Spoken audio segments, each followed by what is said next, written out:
Bonjour mes chers amis, bienvenue sur Invitation Sidérale après une petite interruption d'un mois où je n'ai pas pu venir faire les vidéos. J'essaierai malgré tout de rattraper les choses que je vous avais promises et que vous aviez sans doute attendues pour Vénus, Invisible, etc. Je vais commencer aujourd'hui avec Jupiter parce qu'il vient de devenir visible dans le ciel depuis le 28 février. Voir un petit peu ce qui se passe avec Jupiter et j'avancerai, j'espère, mieux avec les autres planètes et un petit rattrapage pour ne pas vous lâcher et tenir mes promesses de ce que je vous avais dit. Donc, depuis la dernière fois que je suis venue ici faire une petite vidéo, il s'est passé quoi? Les planètes sont devenues toutes une à une invisibles. Ça veut dire quoi? Ça veut dire qu'elles se sont rapprochées du Soleil tellement que leur lumière propre n'apparaissait plus séparément du Soleil, donc elles ont été englouties par la lumière du Soleil. Ça a fait en fait une très grosse conjonction entre plusieurs planètes et le Soleil. Ça donne ça astronomiquement.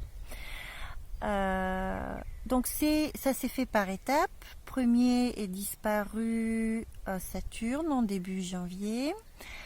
Après a disparu Jupiter le 16 janvier, c'est-à-dire il a disparu juste avant l'entrée en fonction du nouveau président des États-Unis. Et à la fin du mois de janvier, ont disparu dans les rayons du Soleil Vénus et Mercure, ensemble, à un jour d'intervalle. Donc, il y a eu 4 planètes invisibles pendant tout le mois de février. Il n'y avait que Mars, la planète Mars qui était visible et qui était en conjonction avec Uranus, tout en faisant carré exact à Saturne et toute la brochette de planètes dans le signe de Capricorne sidéral. Donc un carré très très lourd. Alors, qu'est-ce que ça donne un carré? Pourquoi il n'y a pas eu plein d'événements avec ce carré qui est si actif pourtant? Vous voyez, le signe du Bélier était impliqué. Et il n'y a pas eu des événements énormes. Alors les planètes, quand elles sont invisibles, quand il y a autant de planètes invisibles, le fait est qu'elles agissent d'une manière plutôt intérieure. Alors il y a eu des événements. On ne peut pas dire qu'il n'y a eu aucun événement, mais ça a confirmé pour moi le fait que les planètes invisibles agissent plutôt sur un plan intérieur. Beaucoup de remaniement des choses. Vous voyez, il y a eu comme la fin de ces élections et cette rentrée en fonction aux États-Unis de nouveaux présidents et puis la suite de la campagne de vaccination, etc. Donc, une fatigue par rapport à ces événements et un moment un peu de chaos, disons, où il y a eu, moi j'ai assisté à beaucoup d'agressivité, beaucoup de problèmes relationnels, puisque Vénus est invisible, donc le principe de lien, d'amitié, d'amour, de diplomatie qui a disparu, tout avec un Mercure qui a disparu, donc des malentendus en plus, des communications qui étaient un peu perturbées, avec Jupiter l'espoir qui a quitté un petit peu nos vies, les opportunités, la croissance, etc. Alors je sais pas au niveau de la bourse, quand je dis croissance, je parle pas forcément d'argent, même si un Jupiter invisible ne facilite absolument pas la prospérité. Ça n'apporte pas de la richesse matérielle, un Jupiter invisible. avec un Saturne invisible également. A disparu le contrôle, moins de contrôle par contre, nous avons eu moins de contrôle, moins de, comment dire, comme le pouvoir exécutif était moins présent peut-être, et nous avons eu peut-être un relâchement dans le confinement, en tout cas en France, et je crois un peu partout, un relâchement global. En tout cas, pas de règles très bien définies pour aucun état, une espèce de chaos qui régnait avec un Mars omniprésent, omnipotent, avec beaucoup d'agressivité et du chaos. Ça s'est joué beaucoup sur le plan des relations pour certaines personnes. Ok, donc ça c'était le climat général, global, tout le mois de février, en sachant que la Lune, quand elle a fait sa conjonction avec le Soleil, c'était vers le 14 je crois, du mois de février, et ben elle aussi elle a disparu. Donc autour du 14, c'était vraiment comme le fond du fond du fond de cette lourdeur qu'on a vécue en Capricorne. Alors tout ceci, c'est entre le Capricorne, où il y a eu toutes ces planètes invisibles d'un côté, et le signe du Bélier avec Mars, Uranus et une certaine révolte et un désir de liberté. Donc vous avez d'un côté le Capricorne qui est le signe des restrictions, du contrôle, de la tradition, des formes qui sont anciennes, mais avec autant de planètes qui étaient invisibles dedans, aussi qui prenaient une tournure un peu tordue, vous voyez, de toutes ces significations, un peu mortifères, un peu morbides. Je vais revenir exactement pour Jupiter, pour vous dire ce qu'il a représenté dans le Capricorne. Et de l'autre côté, Mars et Uranus. Uranus, vous savez que c'est la planète de la liberté, des innovations, aussi des nouvelles technologies, etc. Tout ça, qui était en conjonction avec Mars. Et quand elle a fait son carré exact avec Saturne et les autres planètes, eh bien, il y avait Mars en plus en conjonction. Donc beaucoup de révoltes. Il y a des personnes qui se sont révoltées. Beaucoup de révoltes, beaucoup d'agressivité, une certaine brutalité même, confrontée de l'autre côté à une grande rigidité, restriction, obéissance, etc. et préservation. Le fait de se préserver des choses, c'est typique du Capricorne. De préserver les choses comme elles sont, etc. Le statu quo, etc. avec beaucoup de contestations par Mars et Uranus qui pouvaient paraître des fois un peu brutaux. En effet, moi j'ai vu des situations quand même très dramatiques qui sont arrivées. Ok, donc Jupiter dans tout ça. Jupiter, quand il a disparu, déjà il a disparu aussi dans le signe du Capricorne. Après il a fait une conjonction avec Saturne. Donc il y a eu des choses qui se sont passées, des conjonctions qui se sont passées avant qu'il ne réapparaisse maintenant. C'est-à-dire il a fait une conjonction aussi avec le Soleil, ok, donc il a été reprogrammé par le Créateur et maintenant il apparaît avec des nouvelles, un nouveau programme, disons. Ok, qu'est-ce que représente Jupiter? Jupiter, c'est un principe, c'est le principe déjà de foi, d'optimisme, d'expansion, d'opportunité, de chance. Donc tout ça, quand il est invisible, ça diminue de manière dramatique. Okay. Après, moins d'opportunités. Jupiter, c'est aussi une planète de la connaissance. et des professeurs, des maîtres spirituels, mais aussi des maîtres d'université et des choses qui concernent les hautes études. Donc, difficulté avec les professeurs ou avec les gourous, avec ceux qui savent, disons, qui pouvaient devenir du coup dogmatiques. Parce que Jupiter, c'est aussi la planète du clergé. Et ça, le clergé aussi, mais ça pouvait donner des problèmes de type dogmatique. C'est-à-dire imposer, par exemple, la pensée unique dans l'Église, mais imposer la pensée unique tout court. Vous voyez, il y a le principe de connaissance, de foi, devient rigide et dogmatique. Et ça s'accroche à de la forme et il n'y a plus le contenu. Il n'y a plus le cœur, en fait, souvent, quand Jupiter devient dogmatique comme ça. Et ça a pu concerner d'autres domaines aussi, tous les domaines de Jupiter que je vous ai cités.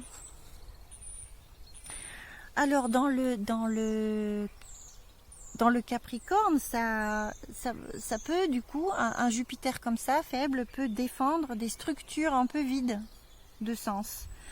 Voilà, s'accrocher à de la tradition qui est devenue dogmatique, au statu quo qui est devenu obsolète, ou à un certain contrôle. Des personnalités comme ça qui se font passer pour des autorités, mais qui en réalité sont un peu dogmatiques, un peu vides de vie. Ok. Maintenant, quand Jupiter apparaît, donc Jupiter il est devenu visible le 28 février, ça veut dire il y a quelques jours, et ça s'est fait juste après la pleine lune. Et la pleine lune, elle était où? Elle était en Lion. Et le Lion, c'est le signe du cœur. Et c'est le moment où le cœur devait parler. Rappelez-vous, il y a quelques jours, au moment de la pleine lune, c'était le moment de la pleine lune en Lion, sidéral, sous le signe du cœur, en fait. Donc, ouvrir le cœur et régler les problèmes par le cœur. Et de l'autre côté, le soleil, il était déjà en Verseau, et donc il pouvait s'agir de beaucoup de problématiques liées au groupe, à l'humanité, à la liberté, etc. Donc un équilibre entre l'individu, la liberté individuelle, le groupe, et puis l'ouverture du cœur. Tout ça. Bon, je vais pas là faire une vidéo sur la pleine lune, mais c'était en gros les mots-clés. Et donc juste après cette ouverture du cœur qui devait se passer, le lendemain, le Jupiter est apparu également. Et donc il est apparu à nouveau dans le signe du Capricorne, dans le 22e degré du Capricorne, et en conjonction avec Mercure. Donc ça veut dire quoi? Ça veut dire que à nouveau, il n'est pas très fort ce Jupiter-là. Malheureusement, il ne va pas nous apporter ni des nouvelles lois magnifiques, ni une grande opulence de vie. Les opportunités sont plutôt avec tout ce qui est saturnien et capricornien à nouveau. Par exemple, pour tous ceux qui font des travaux, peut-être vos travaux se déroulent bien. Par contre, parce que sur le plan matériel de la matière, c'est bien que que ce soit le Capricorne en ce moment. Vous voyez, ça construit. Vous aurez des opportunités dans ce domaine-là. c'est bénéfique. Aussi pour les personnes âgées, peut-être amélioration par rapport aux personnes âgées à partir de maintenant. Hein. Je ne parle pas des derniers mois où s'est passée la vaccination. J'espère que bon, il n'y aura pas beaucoup de complications par rapport aux personnes âgées, qui sont signifiées par le Capricorne aussi. Après, aussi qu'est-ce qu'il y a d'autre? Le contrôle. Alors j'ai marqué, oui, le signe du Capricorne, c'est le contrôle. Jupiter là-dedans devrait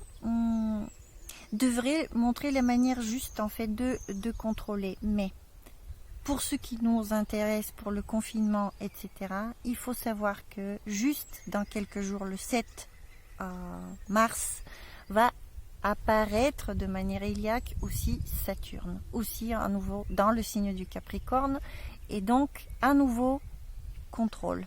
Donc un reconfinement n'est pas exclu, que les frontières referment n'est pas exclu.